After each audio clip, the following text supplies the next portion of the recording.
எனக்காகத்தாங்க sir. உங்களுக்காக பார்க்க போறீங்களா? பிறந்த தேதி, பிறந்த நேரம், பிறந்த இடம் சொல்லுங்க சார். 9/8/1987. 9/8/1987 10:55 AM. 10:55 AM. மகர ராசி, துலா லக்னம், பிறந்த இடம் சொல்லுங்க சார். பிறந்த இடம் திருப்பூர் மாவட்டம் தாங்க மேம். திருப்பூர் மாவட்டமா? ஆமாம். மகர ராசி, திருவோண நட்சத்திரம், துலா லக்னம். துலாம் லக்னம், திருவோண நட்சத்திரம். கரெக்டா சார்? என்ன கேள்வி கேட்கணும் சார்? ரொம்ப நாளாவே கஷ்டமாவே இருக்குங்க மேம். நல்லாவே இல்லை. லக்ன சந்தியில் வேற லக்ன சந்தியில் பிறந்திருக்கிறீங்க. எந்த லக்னம்ன்றதே கணிக்க முடியாது. துலா லக்னமாக தான் இருக்குமான்றது டவுட்டு. இன்னும் மேரேஜ் எல்லாம் ஆகலைங்க சார். இன்னும் மேரேஜே ஆகலையா? அப்படின்னா கிட்டத்தட்ட இன்னும் மேரேஜே ஆகலைன்னா 7ல் குரு இருந்தால் துலா லக்னத்துக்கு கல்யாணம் ஆகிருக்கும். 2 ராசிக்கு லக்னத்திற்கு 2 இல்லை. இப்போ திருப்பூரில் பிறந்த நீங்கள் இப்போ எந்த ஊரில் இருக்கிறீங்க? அதே ஊரில் தாங்க சார் இருக்கு. அதே ஊரில் தான் இருக்கிறீங்க. 8-12 சுபத்துவம் அப்படின்னா ராகுது. ஆமாம். 2ல் செவ்வாய், 2ல் சனி, ராசிக்கு 7ல் செவ்வாய். இன்னும் மேரேஜ் ஆகலை.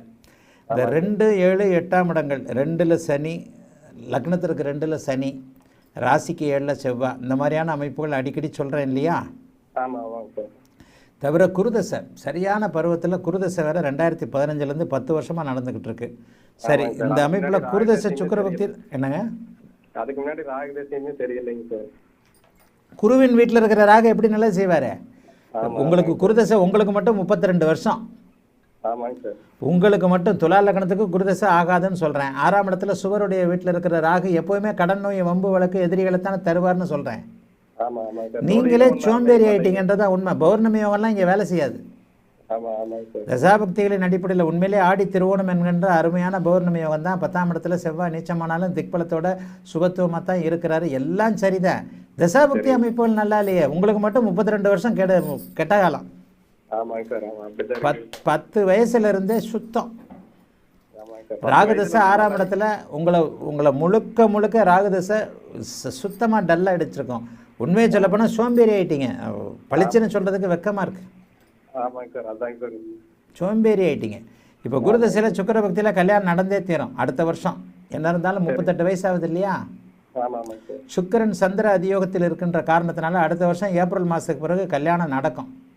சரிங்க சார். அடுத்த வருஷம் கல்யாணம் நடந்ததுக்கு அப்புறம் அந்த முதல் 8 வருஷம் முடிஞ்சதுக்கு பிறகு குருதசை சூரிய பக்தி சந்திர பக்தி கொஞ்சம் நல்லா இருக்கும். கல்யாணத்தை ஒரு சுறுசுறுப்பாக பண்ணுங்க. கல்யாணம் கண்டிப்பாக நடக்கும்.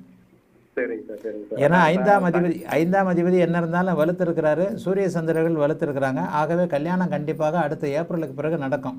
ஆனால் ஒரே ஏதாவது குறையுள்ள பெண்ணாக இருக்கும். ஒரு லேசாக காது கேட்காத ஒரு பொண்ணு, அல்லது கல்யாணம் ஆகி நிச்சயமாகி நின்ன பொண்ணு, முதல் திருமணம் முறிஞ்சு கையில் குழந்தை இல்லாத பொண்ணு, இந்த மாதிரி சின்ன குறை உள்ள பொண்ணாக இருக்கும். சரிங்க சார். சரிங்க சார். சரி, ஒரே ஒரு சின்ன இதுங்க சார். அடுத்த சனி தசை எப்படிங்க சார் இருக்கும்? ஏன்னா நீச்ச வீட்டில் இருக்குது. அதனால அதெல்லாம் கிடையாது. நீச்சனுடைய வீட்டாக இருந்தாலும் சனி திசை தான் உங்களுக்கு யோக திசை. ஆமாம் சார். ராஜயோகா 32 வருஷம் உங்களுக்கு நல்லா வருது பாருங்க. புதன் சுபத்துவம்ன்றனால ஜோதிடம் வருது பாருங்க உங்களுக்கு. ஆமாம். கொஞ்சம் உங்கள் வீடியோ பார்த்தனால கொஞ்சம் தெரியுங்க சார். அது ஆமாம் ஆமாம். இது 32 வருஷம் உங்களுக்கு குருதசைங்க. இது ஒரு வினோதமான ஜாதகம். ஆமாங்க. குருதசையே துலா லக்னத்துக்கு வரக்கூடாது. ராகதசையிலேருந்தே உங்களுக்கு எல்லாம் கிடைக்காம ஒரு வெறுத்து போய் ஒரு மாதிரி சோம்பலான தன்மைகள் வந்துருச்சு. ஆமாங்க சார். வீட்டில் சும்மா உட்கார ஆரம்பிச்சிட்டிங்க. இந்த அமைப்பில் அடுத்த வருஷம் ஏப்ரல் மாதத்துக்கு பிறகு கல்யாணம் கண்டிப்பாக நடக்கும். ஏன்னா குருதசையில் சுக்கிரபக்தி நடக்குது. குருதசையில் சுக்கிரபக்தி 2 பேரும் கேந்திரங்களில் இருக்கிறாங்க. சந்திர அதியோகத்தில் சுக்கிரன் இருக்கின்ற காரணத்தினால உங்களுக்கு ஒரு பெண்ணை கொடுத்தே ஆக வேண்டும். அதற்கு பிறகு வாழ்க்கையில் அப்படியே கொஞ்சம் படிப்படியாக முன்னேற்றம் வரும். சனி தசை என்ன இருந்தாலும் திக்பலமாக இருக்கக்கூடிய அமைப்பில் சனி அங்கே 2ஆம் இடத்துல இருந்து திக்பலமாக இருக்கக்கூடியவனுடைய வீட்டில் தான் இருக்கிறாரு. நல்ல வலுவானவருடைய வீட்டில் தான் இருக்கிறாரு. குருதசையை விட சனி தசை தான் நல்லாயிருக்கும். வாழ்த்துக்கள், நல்லா இருப்பீங்க. அழைத்ததற்கு நன்றி ஐயா. வணக்கம். குருஜி நேரம். ஹலோ. வணக்கம்.